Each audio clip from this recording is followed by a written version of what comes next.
Bendito Deus, Pai Santo e querido que está nos céus, nós te louvamos, te exaltamos, bendizemos e agradecemos, meu Senhor, por mais um dia que tu nos concede. Obrigado, Senhor, pela vida, pela salvação, pela tua igreja.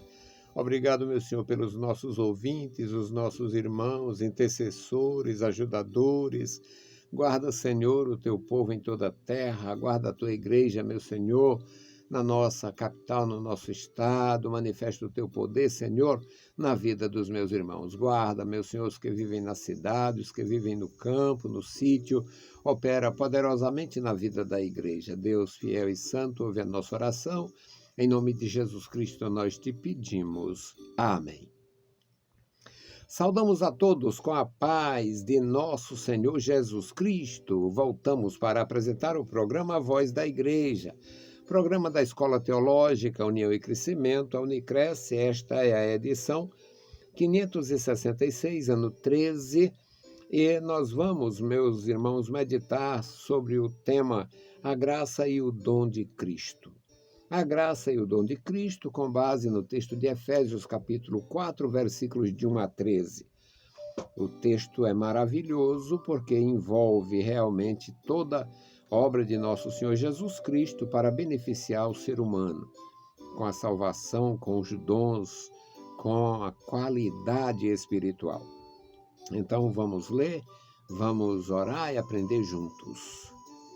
Rogo-vos, pois eu, o preso do Senhor, que andeis como é digno da vocação com que fostes chamados, com toda humildade e mansidão, com longanimidade, suportando-vos uns aos outros em amor, procurando guardar a unidade do Espírito pelo vínculo da paz. Há um só corpo e um só Espírito, como também fostes chamados em uma só esperança da vossa vocação. Um só Senhor, uma só fé e um só batismo. Um só Deus e Pai de todos, o qual é sobre todos e por todos e em todos. Mas a graça foi dada a cada um de nós, segundo a medida do dom de Cristo. Por isso diz: subindo ao alto, levou cativo o cativeiro e deu dons aos homens. Ora, isto, ele subiu, senão que também antes tinha descido às partes mais baixas da terra.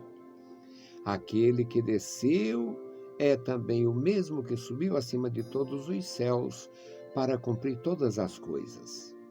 E ele mesmo deu uns para apóstolos, e outros para profetas, e outros para evangelistas, e outros para pastores e doutores, querendo o aperfeiçoamento dos santos para a obra do ministério, para a edificação do corpo de Cristo, até que todos cheguemos à unidade da fé e ao conhecimento do Filho de Deus, a homem perfeito, à medida da estatura completa de Cristo. Louvado seja para sempre o nosso Deus. Querido Deus, Pai Santo que está nos céus, nós te louvamos. Lemos a tua palavra, suplicamos pelos nossos irmãos, nossos ouvintes, nossos seguidores, aqueles que terão, Senhor, contato com as nossas publicações. Abençoa, guarda, dá graça, fala aos corações. Pai bendito, ouve a nossa oração. Em nome de Jesus, nós te pedimos. Amém. Meus amados irmãos, nós temos o benefício e o privilégio de aprender com Deus através de sua santa palavra. O apóstolo de Jesus Cristo, o apóstolo Paulo, aquele homem que outrora era um fariseu, extremoso, extremado, radical, agora é um discipulador, ele é um discípulo de Jesus Cristo, um arauto do reino. E ele, como servo de Deus, teve muitos processos, muitos problemas, e os seus problemas foram tão volumosos que ele chegou a apelar para a clemência do imperador. Eu, muitas vezes, me surpreendo com leituras das Escrituras À medida que a gente vai lendo, vai entendendo melhor esta parte, aquela, um apóstolo de Jesus Cristo que tinha sido um fariseu extremado e viveu a vida de um judeu zeloso, não confiar no sacerdócio, não confiar no sinédrio, não confiar nas autoridades romanas da Judéia e Galiléia e apelar para o próprio César, o imperador, e se submeter a uma longa viagem do Oriente Médio à Europa para ser levado à presença do imperador, como o homem que tinha o poder de vida e morte e o poder decisório sobre qualquer assunto, tendo em vista ser o imperador. Aqui no versículo 2, Paulo diz, ele roga, no versículo 1, ele rogo-vos, eu, o preso do Senhor. E aqui, no versículo 2, ele diz que tenha humildade, mansidão e longanimidade e suporte as coisas por amor. Suportando uns aos outros em amor, suportando as dificuldades, os sofrimentos, as angústias, as agrúrias por amor. Procurando guardar a unidade do Espírito pelo vínculo da paz, procurando andar em comunhão com Deus, procurando servir a Deus, procurando de alguma maneira ser um instrumento de bênção para os outros. A razão no versículo 4. Aqui começa a razão maior. Há um só corpo, só existe uma igreja. Existem muitas denominações e eu louvo a Deus por muitas delas, mas só existe um corpo. Este é o corpo de Cristo, a igreja verdadeira que eu não conheço, você não conhece, a gente não sabe quem é quem na igreja visível. Só o Senhor conhece porque é a igreja, esta realidade, é a igreja invisível. O nosso Deus vê. Deus não vê ali o pastor, não vê ali o secretário, não vê ali o fulano, o cicrano, beltrano, ele vê seu rebanho. Há um só corpo. Esse corpo é instruído por um só Espírito, o Espírito Santo. Porque fomos chamados numa só esperança, a esperança da vida eterna proposta nas Escrituras e conquistada por Jesus Cristo no Calvário. Há um só Senhor, só Jesus Cristo, Tom Cristo, Tom Cristo. Só Cristo é o Senhor. Cristo é o Senhor, um só Senhor e uma única fé. A fé ou é fé em Jesus Cristo ou é ilusão. Ou é a fé que salva ou é superstição. Ou é a fé verdadeira no Filho de Deus, o Salvador do mundo, ou é superstição. É ilusão.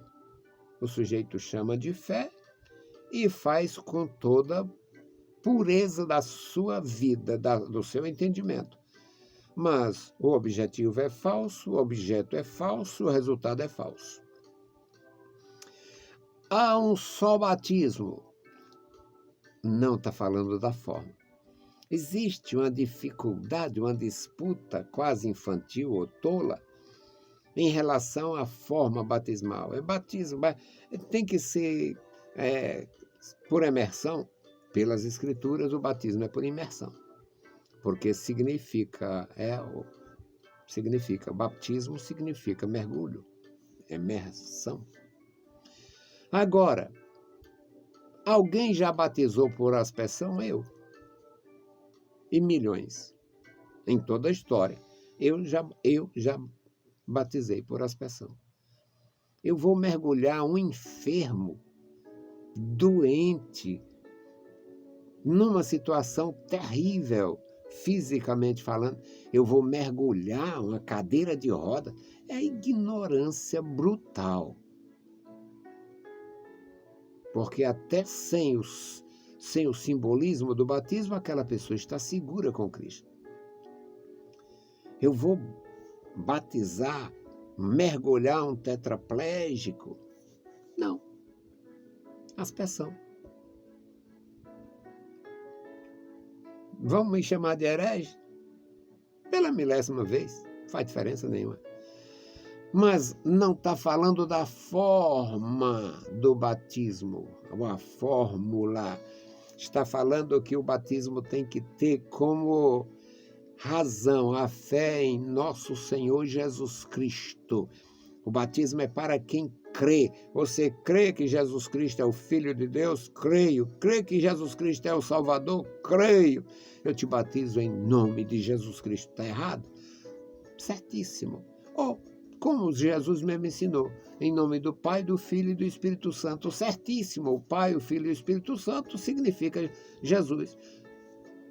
O Pai, o Filho e o Espírito Santo é o Deus Todo-Poderoso, é o Shaddai.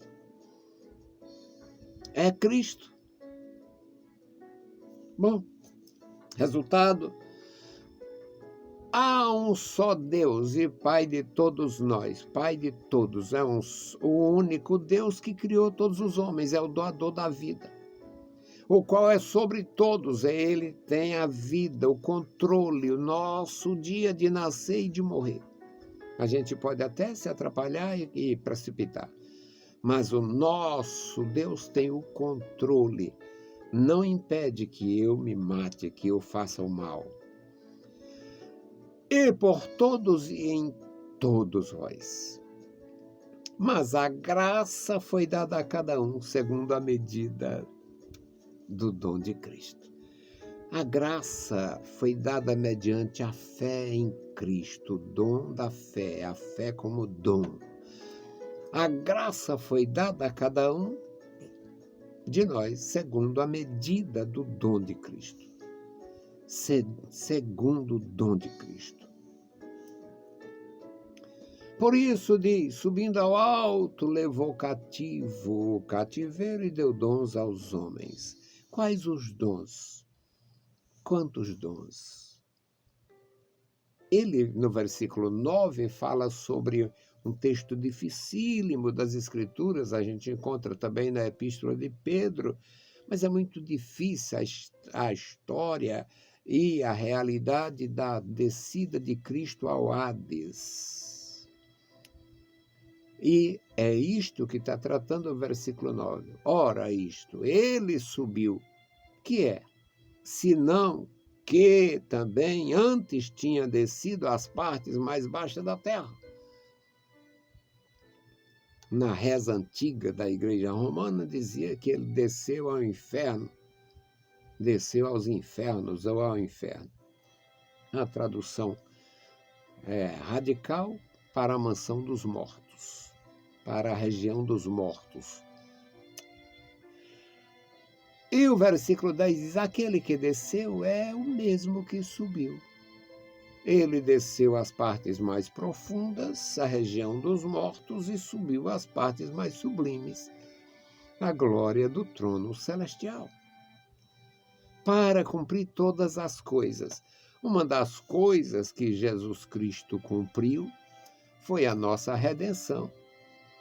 E uma das coisas que dirá, ou que já tenha dito, porque o tempo de Deus é diferente do nosso, é: nenhum dos que me deste se perdeu, senão o filho da perdição.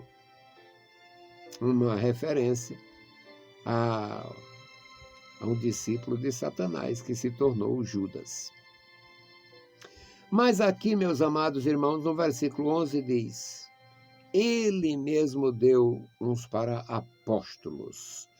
Os apóstolos de Jesus Cristo foram os que ele instruiu e depois o Saulo, que ele instruiu mediante visões. Não existe outros apóstolos. Muito embora alguém foi considerado apóstolo, fulano foi o apóstolo do Brasil, fulano foi o apóstolo da África. Na África, alguém foi o apóstolo na Indonésia, não sei onde. Consideração de pessoas por causa de ações de ministros.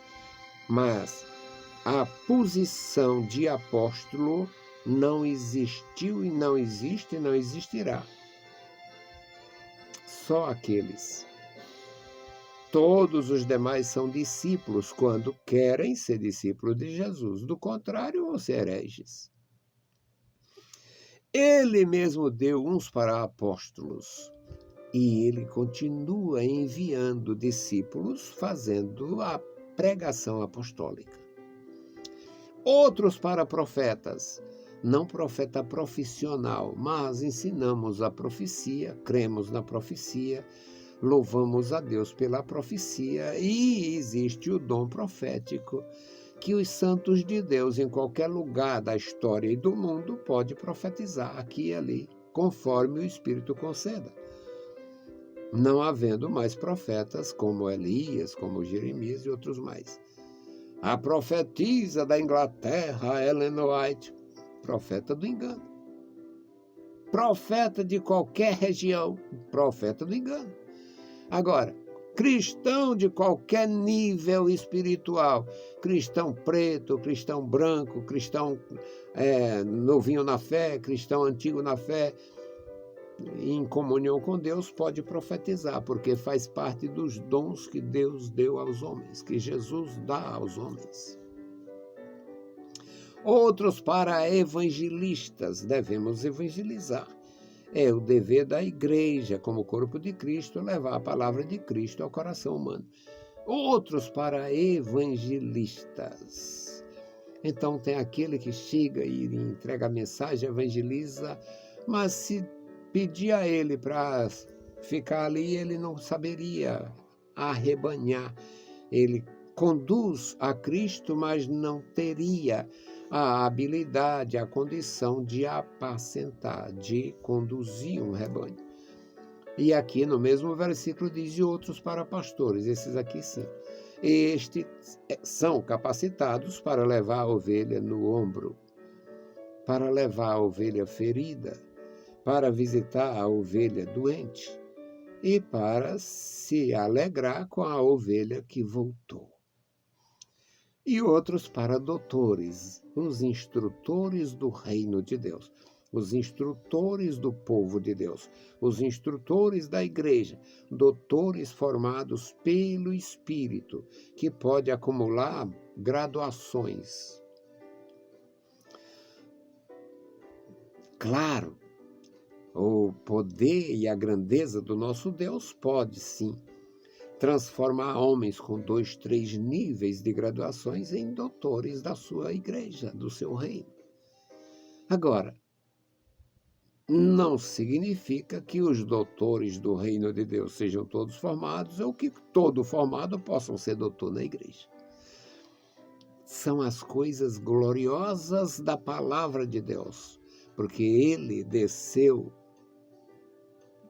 às partes mais baixas da terra, levou cativo o cativeiro, subiu ao reino celeste e deu dons aos homens.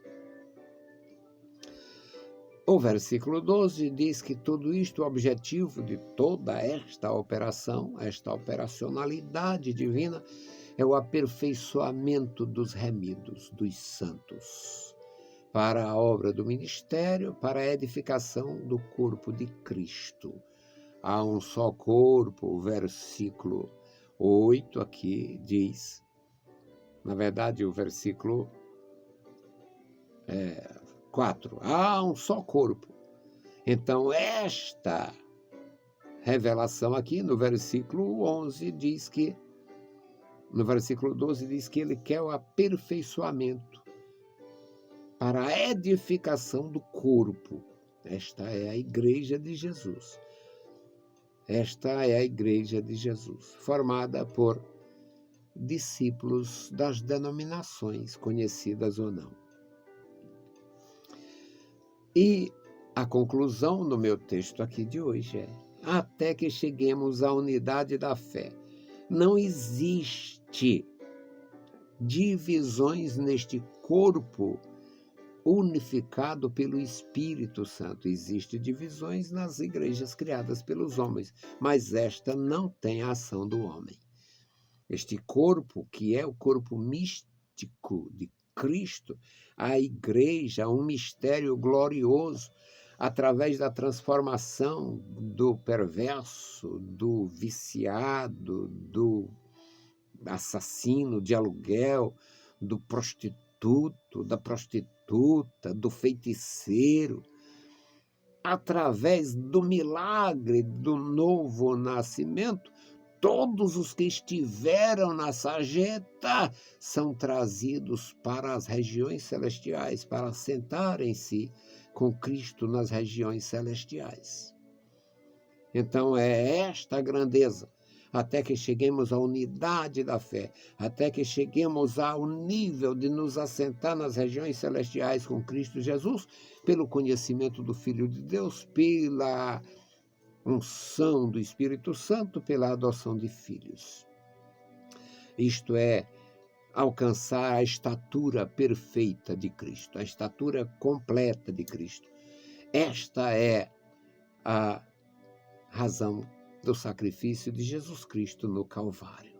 Que Deus abençoe você de uma forma gloriosa, grandiosa.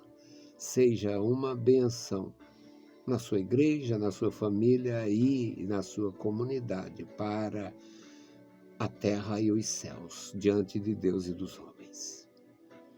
Nós vamos interceder. Hoje nós vamos orar e agradecer a Deus pela vida do irmão Luzimar Alves. Orar por ele e pela sua esposa, a irmã Alzira, e pela família, para Deus abençoar e guardar. Bendito Deus, Pai Santo, Pai querido que está nos céus, nós te louvamos. Bendizemos e agradecemos, meu Senhor, pela tua bondade. Queremos, meu Senhor, agora te apresentar o irmão Luzimar, meu Senhor, teu servo, a irmã Alzira, tua serva, e a sua família, os filhos e filhas, os netos, as netas. Abençoa, meu Senhor, meu irmão, da graça, da vitória. E agora, meu Senhor, também te pedimos, suplicamos a ti, Senhor, faça a obra gloriosa, necessária, Senhor, dentro da tua justeza, pois tu és santo, justo, misericordioso e bondoso, e tu sabes, Senhor, onde há a corrupção e a maldade contra a família do meu irmão, o filho do meu irmão, onde, meu Senhor, tu és a testemunha fiel e conhece que aquele homem nunca esteve naquele estado, naquela capital. Meu Senhor, guarda, toma em tuas santas mãos, opera, meu Senhor, na vida do meu irmão, na vida da sua família. Estenda, ó Deus, sobre eles a tua mão direita, dando graça, revestimento e poder. Manifesta, Senhor, o teu grande poder na tua igreja. Guarda os nossos ouvintes, nossos ajudadores, intercessores, crianças, jovens e adultos. Os idosos na tua casa, os teus ministros. Amado Pai, ajuda-nos, guarda-nos, ouve-nos, responde pela tua bondade. Em nome de Jesus Cristo, nós te pedimos. Amém. Saudamos a todos com a paz de nosso Senhor Jesus Cristo. Se o Senhor permitir, a gente volta. Deus vos abençoe. Leiam a Bíblia Sagrada e a graça de nosso Salvador repouse sobre vós. Amém.